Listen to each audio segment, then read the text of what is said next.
The Wooldale Quaker Meeting is my spiritual home. It took me a long time to find it, but now that I'm here, I feel it's where I belong. I really do, and I'm very grateful for that. The meeting house is such a sort of place of silence and history and enfoldingness, as it were, when you're there. The meeting itself, I think sometimes people might think, well, why sit in a room with other people and be silent when you can do that at home? But there is a very different quality to doing it with other people that you know and have empathy with, and you're all seeking the same thing. You're all seeking the presence of mystery or God or whatever you want to call it.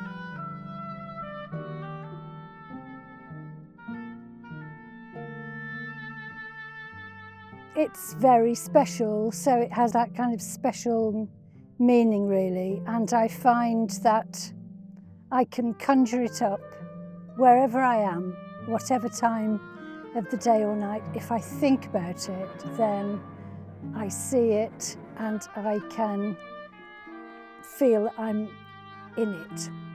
So that's what it means to me, always with me really.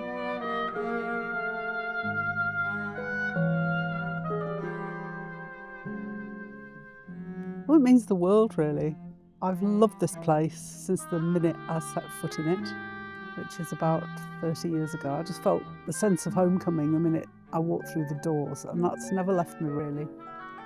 It's become, for me, a very generous-spirited home where I can bring the good stuff, bring the rubbish stuff, think about the mysteries that are around us.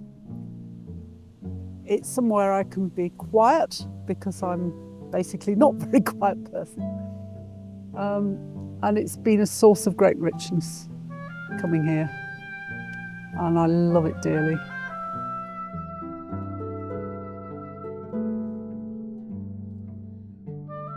Well, essentially the most important part is our community. I absolutely love the simplicity of the meeting house. There's no iconography. I just feel very connected to it on a very deep level. I feel very fortunate to live so close to the meeting house. It's a very important part of my life.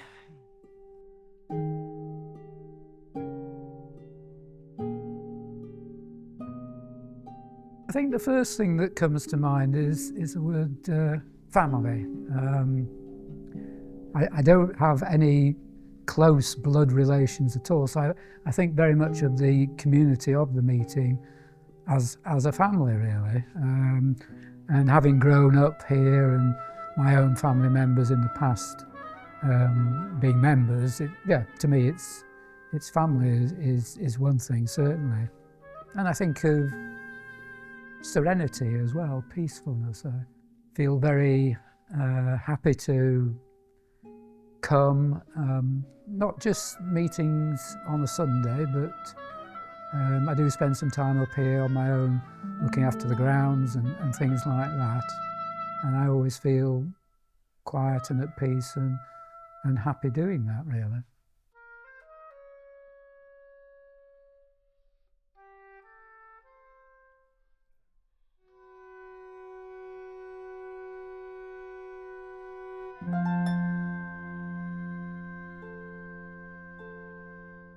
George Fox, who, along with others, founded the Society of Friends, was born in 1624, exactly 400 years ago. So, as a society, we decided, not just here at Wooldale, but nationally, that it was worth commemorating.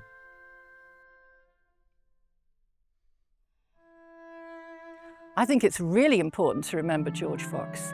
I mean, at that time, he felt that the clergy were getting in the way of people being able to be in contact with God or have any contact, and that people had to go through the clergy to offer their prayers or anything like that, and then the clergy would tell them whether God loved them or whether God forgave them or whatever it might be.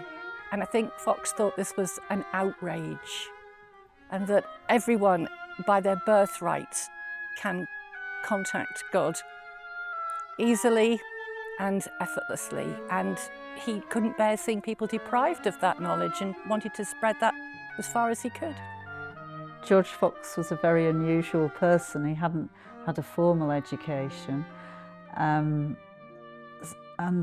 he's sort of relatively self-taught really, and came from very humble beginnings, and obviously has some inner voice that he needed to express so strongly, that had such an effect on him, that he wanted to carry that message to everybody throughout the country.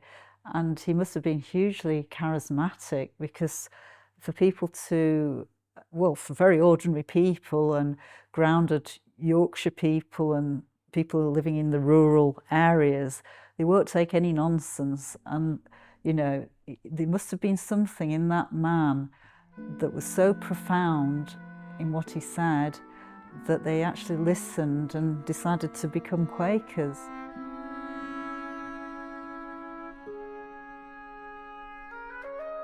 He started it all off.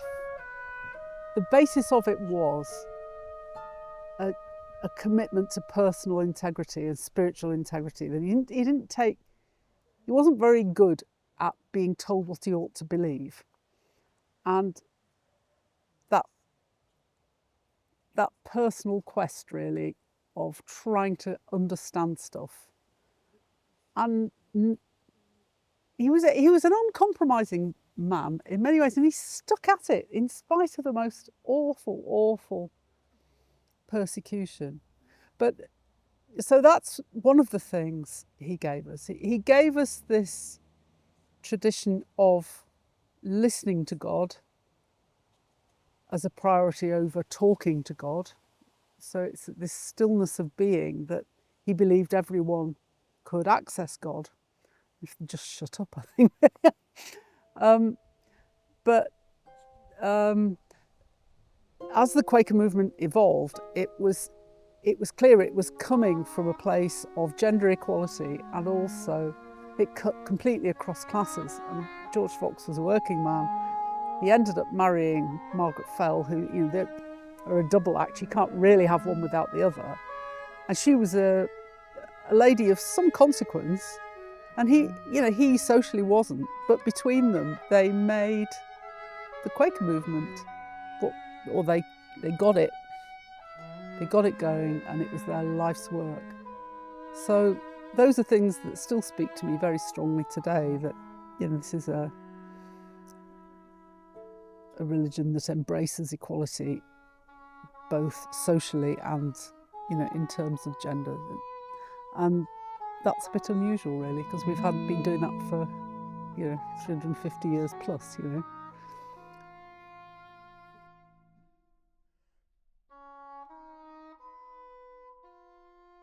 George Fox made the early Quakers respectable.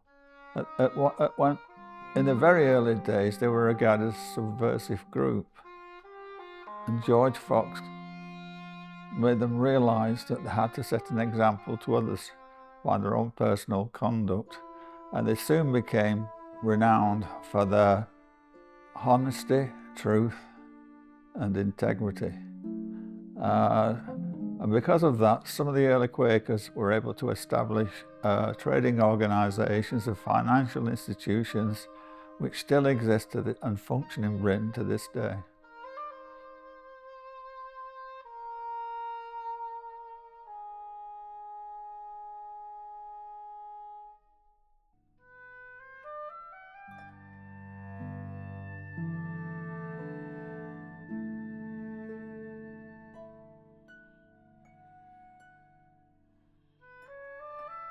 Quakers to me means authenticity. It means simplicity in that there are no rituals or priests.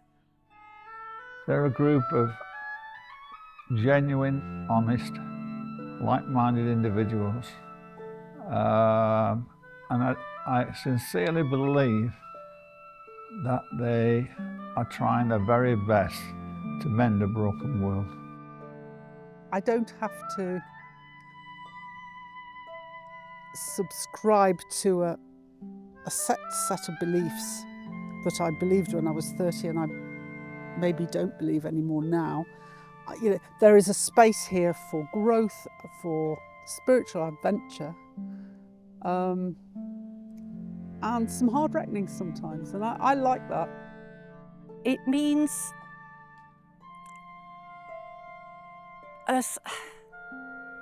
a way of being that is not interfered with by anything else and is a simple seeking of truth. They really mean about equality and simplicity and integrity, and probably a very strong thing for me is authenticity. Well, there again, they're a bit like the meeting house. Always there. Quite special in the way they hold to their values and convictions.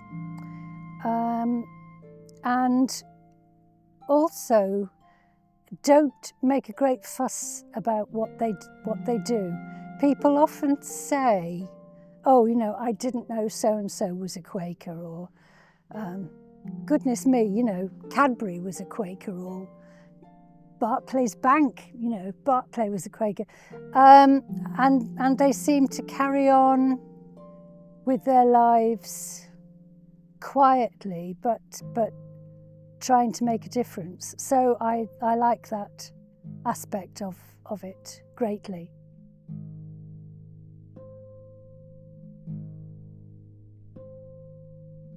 I think the meeting house itself is important because, as I said before, the walls are so imbued with history. There's been a Quaker connection here since, I think, 1652, when Quakers first began. So there are centuries of people who have sat in silence and sought a connection with the spiritual in that very room.